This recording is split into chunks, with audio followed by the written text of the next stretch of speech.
Welcome to another new boat making its debut at the Cannes Yachting Festival, and this is the new Fjord 53 XL. Now, Fjord are part of the German Hansa group. They're originally a Scandinavian brand, but they've been part of Hansa for a long time, and they were arguably the absolute innovator in the field of big centre console walk-around day boats with that very striking modern design of the plumb bow, the vertical bow. And they've been doing it for years, long before most of the others joined in. We'll see if we can get a better look from round this side. Let's just have a bit of a peek from here. You can see there's lovely clean lines, in this case with a goldish sort of bronze coloured wrap, but very striking looks. And they're all about big open day boats, so nearly all of their owners already have existing villas on the shore, and they use their boats just during the daytime with guests on board rather than staying on them and cruising long distances. So let's see if we can take a bit of a peek. It's a bit busy, so we'll have to work our way around, but let's start at the stern where we can see into the tender garage. You can see there is a Williams 285 turbojet that lives under there.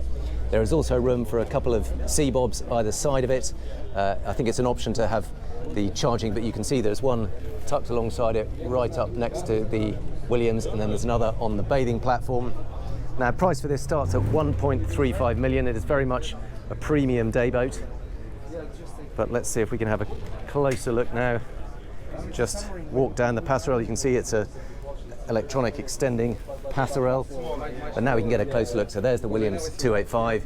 You can see the sea bob tucked in there, and then there's space for another one on that side.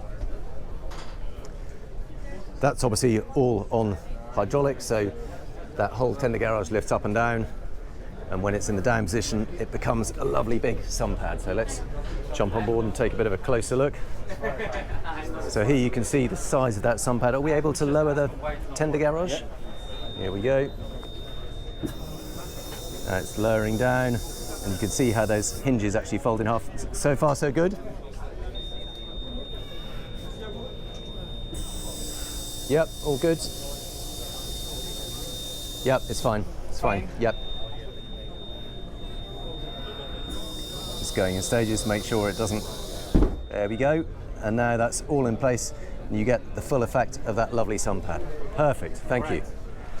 I'll let you go by.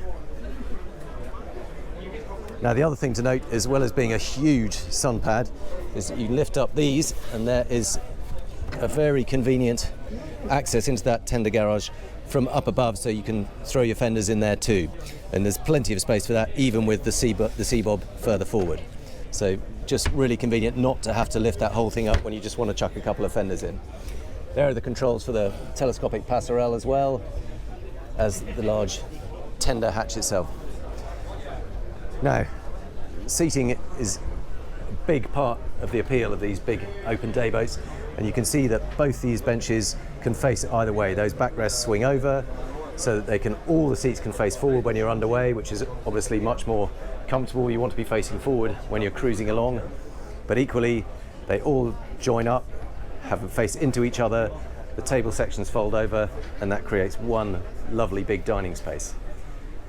Now, in the old 52, so there used to be a Fjord 52, there was a T-top here with a big central strut that slightly got in the way, to be honest. So what they've done here on the 53 XL, they've not only extended the hull by an extra couple of feet to account for the extra weight of this hardtop, but they've managed to put in a much bigger structure. So you can see the structure now comes up either side. It's the full beam of the boat and a much longer hardtop running more or less the full length of the cockpit. So in order to compensate for the weight of that, you can see it's quite a big moulding. They've added an extra 2 feet to the hull, which gives it more buoyancy and enables them to move the engines a little bit further back, and it actually makes it an even sweeter running boat. So it's powered by IPS 700 engines or 800s as options, but I'm told that it now cruises actually better. Those extra few feet, that extra waterline length, just give it a greater presence on the water and an even softer ride and even more capable sea keeping. So now that there's no longer a central T-top here, there's a lovely big galley area, We've got an induction hob over here, and it is very much, it's really an outside kitchen rather than a wet bar. So you've got all the facilities up here rather than down below. That's a hatch. Sorry, as you can see, it's actually screwed down. I thought that was, you can see you've got the sink here, you've got the induction hob there, and then an ice maker in there, and actually just storage. There's a little hoover in there, as well as fuel stops. So that's on one side, and then over on the other side we've got the barbecue grill, grab handles everywhere, an extra fridge there. And rather cleverly, the other thing they've done is actually put a little crew cabin down here. But before we get to that, I just also wanted to mention these little buttons here. So side awning up and down. So on both sides of this, as hardtop, you can have a side awning that rolls down from here and provides complete protection for this area. So you can have side awnings down there, side awnings down there, and then this big extending sunshade up here. So you can see that this is fabric. This is where the hardtop ends, and then here is all fabric, so you can have yet more shade over the cockpit. Really effective use of that. Now let's have a little look down in this crew cabin. There's a lot of people on board, but I think we can still get to. Actually, that feels like, is it locked? Oh, I think that's locked in place. We might have to have a look at that in a minute. So let's go further forward. Now these lovely big cockpit coamings have teak on the top of them, so that enables you to actually use that as a perch. It's really quite a comfortable place to sit. Certainly when you're at anchor, you can just sit on here, and having these extra thick and teak lined just makes them part of the boat rather than just a means of protecting the cockpit. Lots of grab rails everywhere you go. It's designed to be very easy to move around, but it also obviously doubles as somewhere to tie the fenders. And then there's another big sun pad area up here.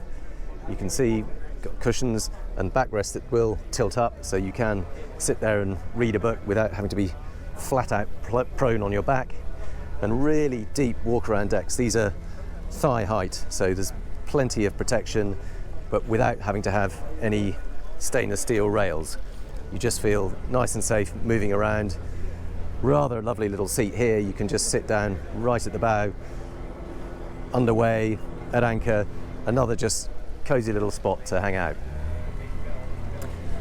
Big flush fitting cleats, you can see with a Fjord logo on them. Very beautiful, but it's very much about clean, simple design, no fripperies. Just keep it as clean and handsome looking as possible. Now moving back down this side deck, you can see there are fold-out steps here. It's just a very neat way of getting up. Either if you want to get up, check out the hard top, anything there. If you want to step over the side, again, just makes it easier to do that.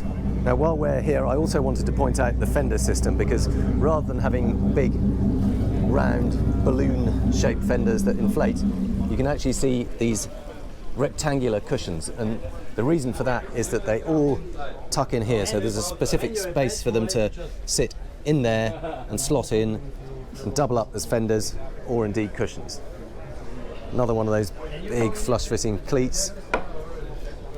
And here are more of the controls for the lights on this new hardtop, as well as the cockpit table going up and down. So the cockpit table can also sink down and become part of another big sunbathing area, or you can adjust it to whatever height you want.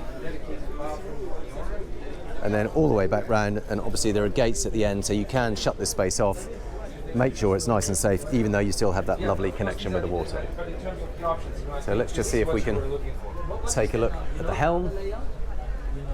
Yeah, you can have just one bath. So twin helm seats, lifting bolsters so that you can stand or sit as you choose. This one has one, but Two touchscreen MFDs, very sporty helm position, lovely three-spoke wheel, IPS controls as you'd expect, so you've got the same normal Volvo Penta throttles as well as the joystick control for docking, switch gear for all the anchors, lighting, etc.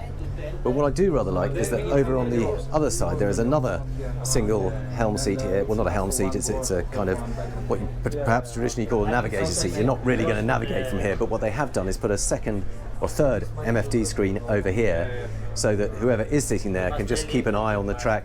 It's as much for entertainment as actually using it as a serious second helm station, but it's a rather nice way, a bit like when you're sitting on an aeroplane and you can check where you're at, where you're flying around the world. Somebody can sit there, see what speed they're doing, where they're going, how far they are to their destination, etc. Very traditional Fjord styling. I say traditional, it's very sort of modern, but it's traditional Fjord is to have this frameless windscreen. So you can see it's a wraparound windscreen, but there's no frame to it at all. Just gives it a nice clean look, nothing's getting in your way. You've got great visibility, but also protection from the screen from the wind blast as much as anything. Stairwell down into the accommodation. Now, fjords are not really about below decks accommodation.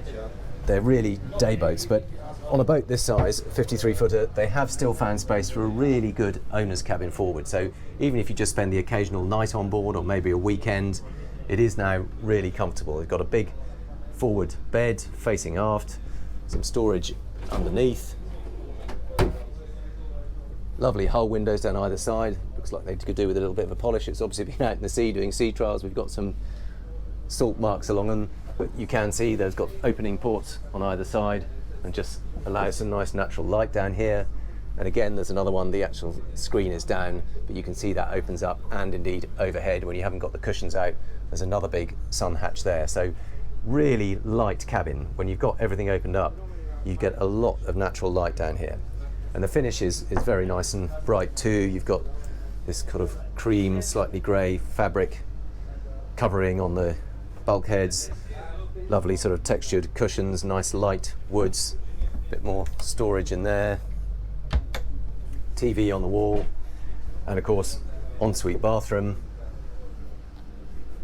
Again, nice pale woods, clean white GRP finish, LED lighting around the big square overhead shower, separate door, so you have got a lovely proper walk-in shower compartment with a teak bench and teak slats on the floor, toilet, sink, big mirror overhead, and again natural light coming in from overhead.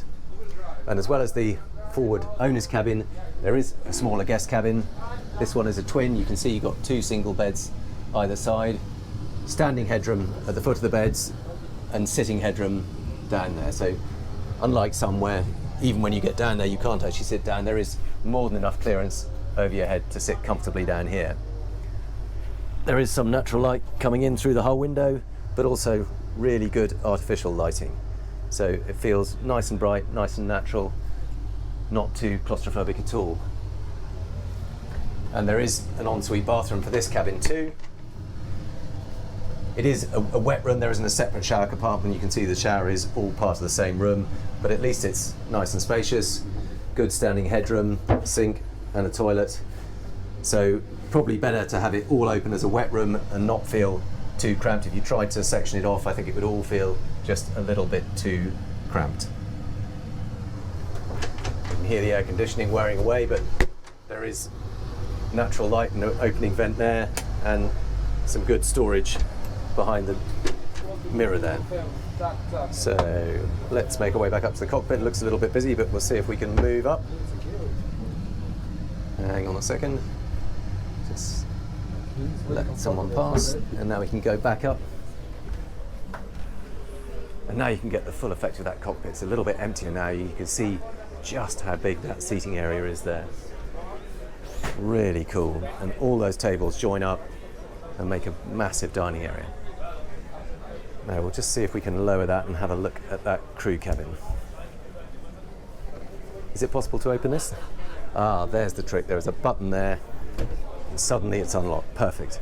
So now you can see this is again one of the beneficiaries of those extra couple of feet of length in the hull. It's the same beam as the old 52, but 2 foot longer. And you can see there is a swing out staircase. I might just see if I can do that. You lift that up, swing it round, and then there's a staircase. You can make your way down there.